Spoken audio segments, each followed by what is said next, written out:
Hello friends, आप सभी का स्वागत है हमारे अपने YouTube channel special field special study में। आज इस वीडियो में हम बात कर रहे होंगे डीएड स्पेशल एजुकेशन के अंतर्गत एचआई ट्रेड के पेपर नंबर 2 की, जो कि आपका सब्जेक्ट रहेगा fundamentals of the hearing deafness and ideological management. ये आपका कोर्स कोड जो है या कोर्स कह सकते हैं इसको, ये आपका सेकंड है, यानी कि फर्स्ट ईयर का पेपर नंबर 2।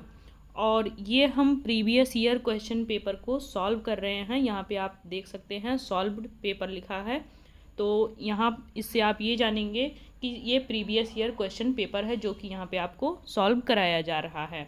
ये केवल और केवल एचआई वाले बच्चों के लिए है जो कि फर्स्ट ईयर में है। तो हम चलिए देरी ना करते हुए कम टाइम में हम ज़्यादा क्वेश्चन अटेम्प्ट करेंगे। जो क्वेश्चन यहाँ पे आपको नहीं मिलेगा वो आप क्वेश्चन देख लीजिएगा। आपको सीरीज आपके पास होगी या आपके पास नोट्स होगा, आप उसमें देखते हुए अपनी तैयारी कर लीजिएगा। मेरे पास फ़िलहाल नोट्स नहीं है, मैं आपको बता दूं, बट मैं आप लोगों को मॉडल पेपर ज़रूर दिखा सकती हूं। और जो चीज़ें यहाँ पे आपके डिफ़ाइन की गई हैं उन चीज़ों को मैं डिफ़ाइन कर दे रही हूँ। बाकी क्वेश्चन बता दूंगी, आप लोग वो अपने नोट्स में टिक कर लीजिएगा। वेरी इंपॉर्टेंट लिख लीजिएगा, उसको ज़रूर पढ़ लीजिएगा। इस तरीके से मैं आपकी हेल्प कर सकती हूँ एचआई वाले बच्चों की। बाकी मैं प्रॉपर बता दूँ कि मैं वीआई से हूँ, फिर भी मैं चाहती हूँ कि आप लोगों की अच्छे से तैयारी हो जाए। तो चलिए शुरू करते हैं। पहला हम जो सेक्शन देखेंगे या पार्ट ए देखेंगे, उसमें क्या कहता है कि सही या गलत यहाँ पे आपको बताना है। और प्रत्येक 5 क्वेश्चन आपको यहाँ पे दिए होंगे, प्रत्येक के 1 नंबर होंगे। तो चलिए हम शुरू करते हैं। पहला है हमारा क्वेश्चन कि बेरा वस्तुनिष्ठ श्रवण जांच है। तो BERA is an objective hearing test. तो ये आपका सही है, क्योंकि बेरा जो है वो श्रवण जांच करता है। दूसरा है आपका कि कर्ण साचा श्रवण यंत्र का हिस्सा है। तो ये भी आपका सही है। जो कर्ण साचा होता है यानी कि आपका auricle is part of the hearing aid, तो ये आपका सही है।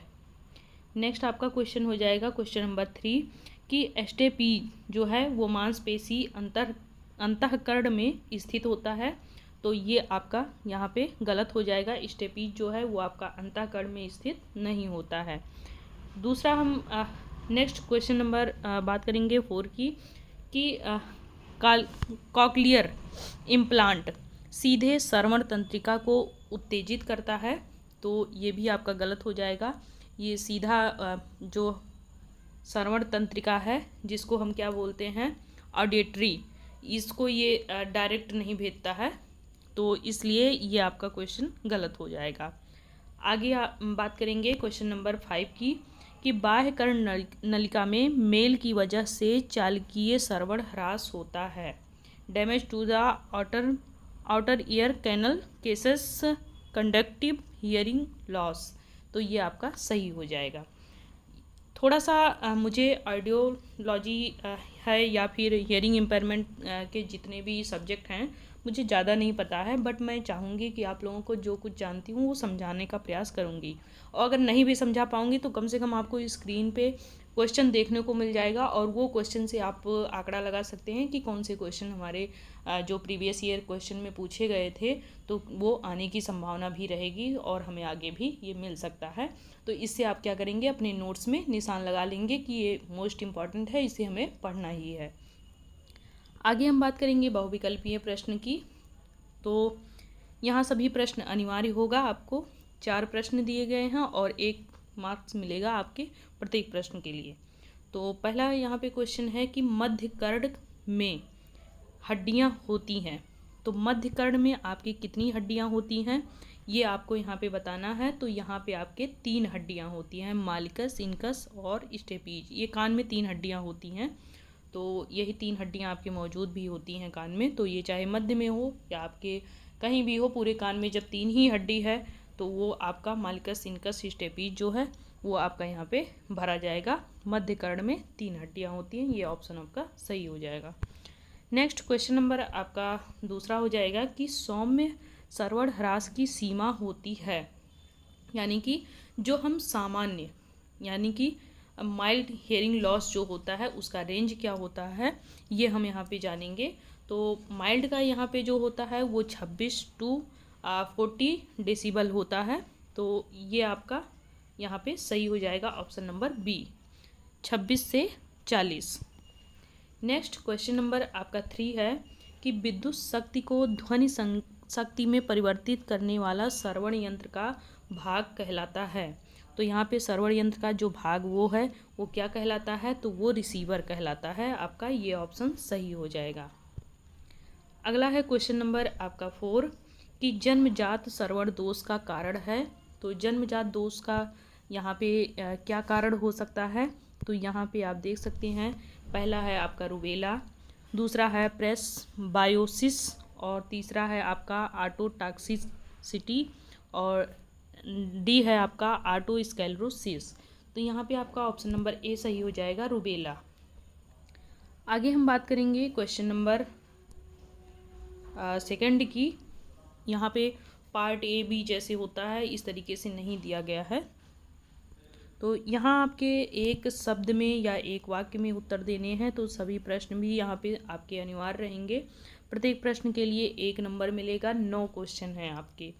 तो चलिए देखते हैं हम, और सभी जो अनिवार्य हैं तो उसको एक ही लाइन में देना है। देखते हैं। पहला क्वेश्चन हो जाएगा आपका कि मध्य कर्ण में स्थित हड्डियों के नाम बताइए। तो मैंने बताया ना, मैलियस, इनकस, स्टेप्स, इसको मैल्कस इनकस और स्टेपीज के नाम से भी जाना जाता है। हर जगह हमको लगभग अलग अलग ही देखने को मिलता है कैसे लिखा होता है। तो इसको आप लोग थोड़ा देख लीजिएगा, कहीं गलती होगी तो माफ़ करिएगा, क्योंकि मैं चाहती हूँ आप लोग क्वेश्चन देखें, मैं जो बता रही हूँ उत्तर वो आप अपने नोट्स में देख सकते हैं। नेक्स्ट क्वेश्चन नंबर आपका दूसरा है कि श्रवण ह्रास के प्राथमिक रोकथाम का कोई एक उदाहरण दें। तो यहाँ पे हियरिंग लॉस का हम अगर कोई एग्जाम्पल देखें तो शोर भरे वातावरण में कान की जो सुरक्षा का उपयोग किया जाता है यहाँ पे ये है, यानी कि शोर भरे वातावरण से आपको कान की सुरक्षा करनी पड़ेगी। नेक्स्ट क्वेश्चन नंबर 3 है आपका कि श्रवण यंत्र से स्किबलिंग का कोई एक कारण दें।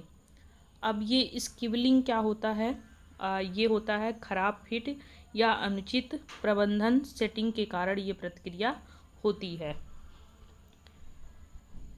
नेक्स्ट क्वेश्चन नंबर आपका 4 है कि लिंगज 6 साउंड टेस्ट के अंतर्भुज आवाज़ों की सूची दें। तो यहाँ पे जो आप सूची देखेंगे, list the sounds used in lings 6 sound test. तो यहाँ पे आप देख सकते हैं, इसको क्या पढ़ते हैं मुझे नहीं इतना मालूम है, बाकी आप ये देख सकते हैं ये 6 जो आपके टेस्ट हैं यहाँ पे जो साउंड क्रिएट किया जाता है, ए है, यू है, आई है, एस एच है, एस है और एम है। यहाँ पे ऐसे ये भी लगा हुआ है आपके क्रॉस में, तो इसको कुछ पढ़ा जाता है तो मुझे नहीं पता है। आप हियरिंग इम्पेयरमेंट से जो डिप्लोमा कर रहे हैं इसमें आपको शायद पता हो। मैं एक बार फिर से बता दूं, मैं वीआई से की हूँ तो इसलिए मुझे वीआई में ज़्यादा पकड़ है। मैं आईडीडी का भी समझा ले जाती हूँ, बट थोड़ा सा मुझे एचआई में प्रॉब्लम होती है। लेकिन कोई बात नहीं, आपको क्वेश्चन अगर आपने देखा है, पढ़ा है, तो यहाँ से आपको केवल क्वेश्चन पे ध्यान देना है कि ये क्वेश्चन हमारे इम्पॉर्टेंट हैं, ये आ सकते हैं। तो अगर आप लोगों को वीडियो ठीक लगेगी तो आप लोग कमेंट बॉक्स में ज़रूर, प्लीज़ आप लोगों से रिक्वेस्ट है, आप लोग कमेंट ज़रूर डाल दीजिएगा कि आपको वीडियो हेल्पफुल साबित हुआ या नहीं। नेक्स्ट क्वेश्चन नंबर 5 की बात करेंगे कि श्रवण प्रशिक्षण के पहचान चरण के लिए कोई एक गतिविधि बताएं। तो यहाँ पे पर्यावरणीय ध्वनियों का विभेदन, ये आपके श्रवण प्रशिक्षण के पहचान चरण के लिए एक्टिविटी होती है। अगला है क्वेश्चन नंबर 6 आपका कि शुद्ध ध्वनि श्रवण जांच, इसी जांच के लिए इस्तेमाल किया जाने वाला ट्रांसड्यूसर का नाम है। तो यहाँ पे ट्रांसड्यूसर का नाम बताना है जो कि इस्तेमाल किया जाने वाला है शुद्ध ध्वनि श्रवण जांच के लिए। तो ये हेडफोन या ईयरफोन होता है। अगला है आपका क्वेश्चन नंबर 7 कि शुद्ध स्वर औसत की गणना का सूत्र लिखें। तो ये आप सूत्र देख सकते हैं, शुद्ध स्वर औसत बराबर 500 हर्ट्ज पर सीमा प्लस 1000 हर्ट्ज पर सीमा प्लस 2000 हर्ट्ज पर सीमा बटे 3। तो ये आप चाहे तो स्क्रीनशॉट ले लें अगर आप लोग नहीं जानते हो तो। शुद्ध स्वर यानी कि आपके यहाँ पे formula for calculating pure tone average, तो ये आप यहाँ पे देख सकते हैं एवरेज जो निकाला गया है शुद्ध स्वर औसत, जिसको प्योर टोन एवरेज बोलेंगे। उसके बाद बराबर है आपका 500 हर्ट्ज पर सीमा प्लस 1000 प्लस 2000 पर सीमा हर्ट्ज बटे 3 आपका, ये आपका सूत्र हो जाएगा। नेक्स्ट क्वेश्चन नंबर हम 8 की बात करेंगे कि चालकीय सरवण ह्रास के कोई दो कारण दें। तो ओटिसिस मीडिया और आटोस्क्लेरोसिस। नेक्स्ट क्वेश्चन नंबर 9 है आपका कि ध्वनि के भौतिक गुणों के नाम बताइए। तो आवृत्ति, तीव्रता, अवधि और लय, ये आपके ध्वनि के भौतिक गुण हैं, फिजिकल साउंड्स इनको कहे जाते हैं। आगे हम क्वेश्चन देखेंगे। यहाँ शॉर्ट टाइप क्वेश्चन है और जो कि डिफाइन नहीं किया गया है और मेरे पास इसके नोट्स भी नहीं हैं, तो आप लोग प्रश्न देख लीजिए और अपने नोट्स में आप लोग इसका वहाँ पे वेरी इंपॉर्टेंट लिख लीजिए, उसको ज़रूर पढ़ लीजिएगा यहाँ से। तो इससे आपके प्रीवियस ईयर क्वेश्चन में आपको क्या पूछे गए हैं ये पता चल जाएगा और आपको पढ़ने का एक तरीका पता चल जाएगा। तो पहला क्वेश्चन यहाँ पे शॉर्ट टाइप क्वेश्चन पूछा गया है कि इसमें से आप देख सकते हैं कि 6 क्वेश्चन हैं और उसमें से 4 ही करना है और प्रत्येक जो क्वेश्चन होगा वो 3 नंबर का होगा, यानी कि 12 नंबर के आपके होंगे। तो पहला क्वेश्चन है आपका कि श्रवण बाधित बच्चे के लिए शीघ्र हस्तक्षेपण का महत्व लिखें। तो इसको आप अपने नोट्स में ज़रूर लगा लीजिए, वेरी इंपॉर्टेंट, इसको ज़रूर पढ़ लीजिएगा। एक बार मैं फिर से बोल दे रही हूँ कि श्रवण बाधित बच्चे के लिए शीघ्र हस्तक्षेपण का महत्व। शीघ्र हस्तक्षेपण में वैसे अगर आपको बता दूँ तो क्या होता है, जैसे कोई बालक या व्यक्ति होता है, अगर वो किसी दिव्यांगता से ग्रसित हो रहा है या उसमें वो लक्षण दिखाई दे रहे हैं, तो उसका शीघ्र पहचान करते हुए उसके लिए जो हम शीघ्र उपाय का यहाँ पे यूज करते हैं वही आपका शीघ्र हस्तक्षेपण की प्रक्रिया में आता है। यानी कि उसको रोकने का जो भी हम वहाँ पे प्रयास करते हैं, चाहे उससे हम चिकित्सा के माध्यम से करें या फिर उसे हम प्रशिक्षण दें या फिर उसे हम कोई अन्य माध्यम के द्वारा हम अगर उसको रोकने का प्रयास कर रहे हैं, तो फिर वो क्या कहलाता है, शीघ्र हस्तक्षेपण की प्रक्रिया। यानी कि किसी व्यक्ति या बालक में यदि आपको कोई दिव्यांगता के लक्षण दिखाई दे रहे हैं तो शीघ्र पहचान करते हुए शीघ्र उपाय करना ही आपका शीघ्र हस्तक्षेपण की प्रक्रिया कहलाता है। तो मैं इतना बता सकती हूँ जो कि आपके VI ट्रेड में भी है और कॉमन पेपर में भी है ये चीज़ें। नेक्स्ट क्वेश्चन आप टिक लगा लें कि श्रवण का अनौपचारिक मूल्यांकन।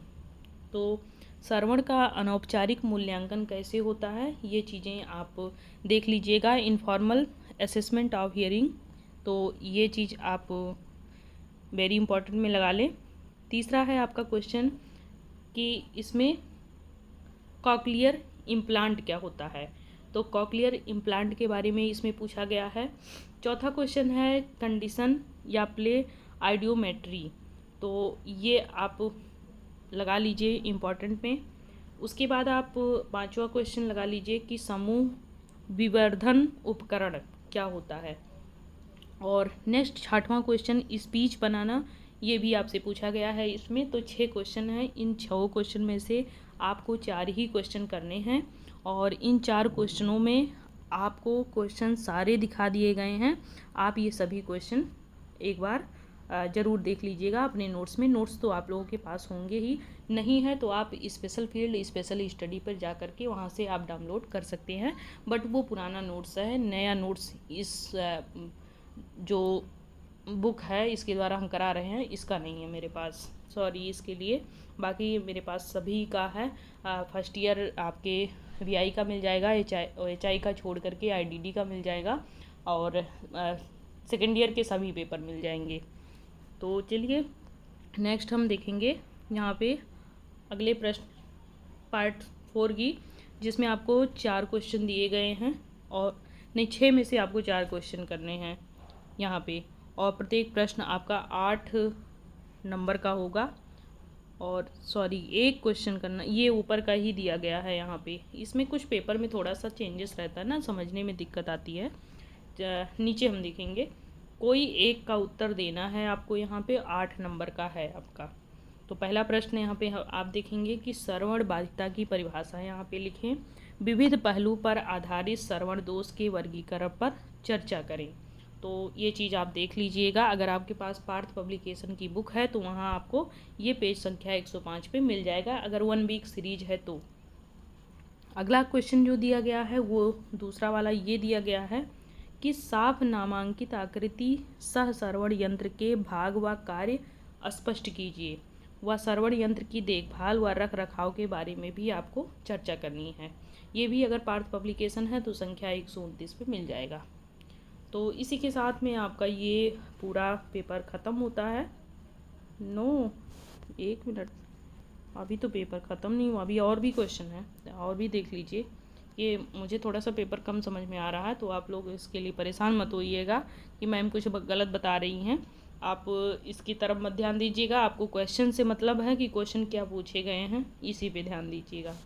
हाँ, फिर अगला भी पार्ट है, मैंने सोचा केवल 4 ही पार्ट हैं, लेकिन इसमें भी आपके एक क्वेश्चन और करने हैं, यानी लॉन्ग टाइप आपको यहाँ भी 2 क्वेश्चन करने ही करने हैं।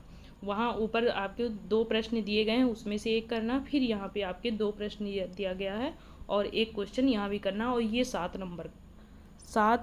मार्क्स का है। टोटल 8 मार्क्स लिखा है यहाँ, थोड़ा मार्क्स में यहाँ पे चीज़ें गलत थोड़ा हैं। चलिए देखिए, क्वेश्चन आप देख सकते हैं यहाँ से कि जन्मजात तीव्र से अति तीव्र श्रवण ह्रास के बच्चे के विकास क्षेत्रों पर पड़ने वाले प्रभाव के बारे में विस्तार से चर्चा कीजिए। और उसके बाद दूसरा प्रश्न है कि श्रवण प्रशिक्षण क्या है और श्रवण प्रशिक्षण के विविध चरण स्पष्ट कीजिए। तो ये चीज़ें आपको यहाँ इसमें लिखनी है, बाकी ये यहीं पे अब ख़त्म होता है। और आप चाहें तो इसके स्क्रीनशॉट्स ले सकते हैं। जो क्वेश्चन है ये है पहला क्वेश्चन, इसका स्क्रीनशॉट ले लें और उसके बाद इसका स्क्रीनशॉट ले लें आप। तो आप लोगों को ये वीडियो कैसी लगी? आप लोगों को ज़्यादा कुछ तो इसमें सॉल्व कराया नहीं गया, लेकिन आपको जो एक नंबर के थे वो क्वेश्चन सॉल्व करा दिए गए हैं लगभग, और जो शॉर्ट टाइप थे और ऑब्जेक्टिव टाइप थे। बाकी आपके जो थोड़े से लॉन्ग वाले थे वो इसमें नहीं दिया गया है, तो आप लोग उसको अपने नोट्स से देख लीजिएगा। प्रश्न आप लोगों ने देख लिया है, उसको उसी वक्त लगा लीजिए कि ये इम्पॉर्टेंट है, ये आ सकता है। तो तब तक के लिए स्वस्थ रहें, मस्त रहें, हंसते मुस्कुराते रहें आप लोग, और bye bye, take care. HI का मैं ऐसे ही हेल्प कर पाऊँगी, और सब्जेक्ट के और भी मिल जाएंगे, लेकिन आप लोग कमेंट में बताइएगा कि आपको और भी सब्जेक्ट के चाहिए या नहीं चाहिए, या फिर आपको ये वीडियो हेल्पफुल लग रहा है या नहीं लग रहा है। तो स्वस्थ रहें, मस्त रहें और पेपर की तैयारी करते रहें। Bye bye, take care.